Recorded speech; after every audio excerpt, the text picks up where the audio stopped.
దిగజారిన రాజకీయ వ్యవస్థకు పరాకాష్ట. ఆఖరికి రాజకీయ లబ్ధి కోసం దేవుళ్ళు కూడా వదలనటువంటి ఈ రాజకీయ వ్యవస్థ మనుగడే దురదృష్టకరం.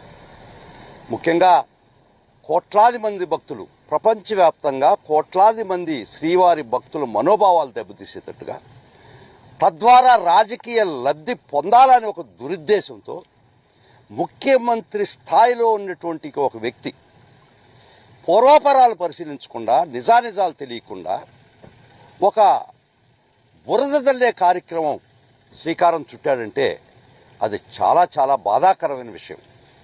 అందరికీ తెలిసిన విషయం, శ్రీవారి లడ్డులో ఎనిమల్ ఫ్యాట్ ఉన్నటువంటి ఆయిల్ యూజ్ చేస్తున్నారు అనేది టీటీడీ మీద మోపినటువంటి అభియోగం.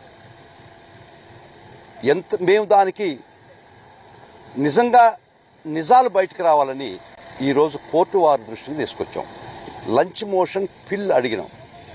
వైవి సుబ్బారెడ్డి గారు పిల్లేస్తున్నారు.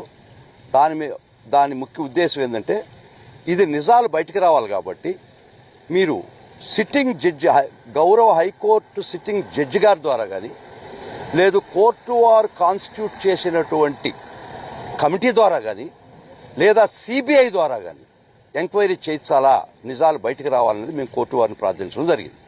అందుకు కోర్టు వారు ఫైల్ చేసేసేయండి, బుధవారం ఈ విషయం మీద వింటాము ఈ కేసు గురించి అని చెప్పడం జరిగింది. సరే, విజిలెన్స్ ఎంక్వైరీ అని కూడా ఎవరో లేవదీశారు. ఒక ముఖ్యమంత్రి స్థాయిలో ఉండేటువంటి వ్యక్తి ఒక లైన్ సెట్ చేసేస్తే వారి కనుసరణలో పనిచేస్తున్నటువంటి విజిలెన్స్ కానీ మరి ఇంకో సంస్థ కానీ వారు ఏ విధమైనటువంటి ఇన్వెస్టిగేట్ చేస్తారనేది అది మీ దృష్టికే వదిలిపెట్టేస్తున్నారు. వైవి సుబ్బారెడ్డి గారు వేస్తున్నారండి. కాబట్టి ముఖ్యంగా a line was set, a die was cast by the honourable chief minister of present honourable chief minister. అటువంటప్పుడు గౌరవ ముఖ్యమంత్రి వారే ఒక నిర్ణయానికి వచ్చి ఇది చెప్పినప్పుడు వారి కింద పనిచేసే ఇన్వెస్టిగేటింగ్ ఏజెన్సీస్ ఖచ్చితంగా మాకు నమ్మకం లేదు. మేము అడిగే సిబిఐ ఛార్జ్ చేయించమన్నాం, హైకోర్టు జడ్జిల వారు ఛార్జ్ చేయించమన్నాం, లేదా కమిటీ ఛార్జ్ చేయించమని అడిగాం. బుధవారం ఇది హీరింగ్కి వస్తుంది.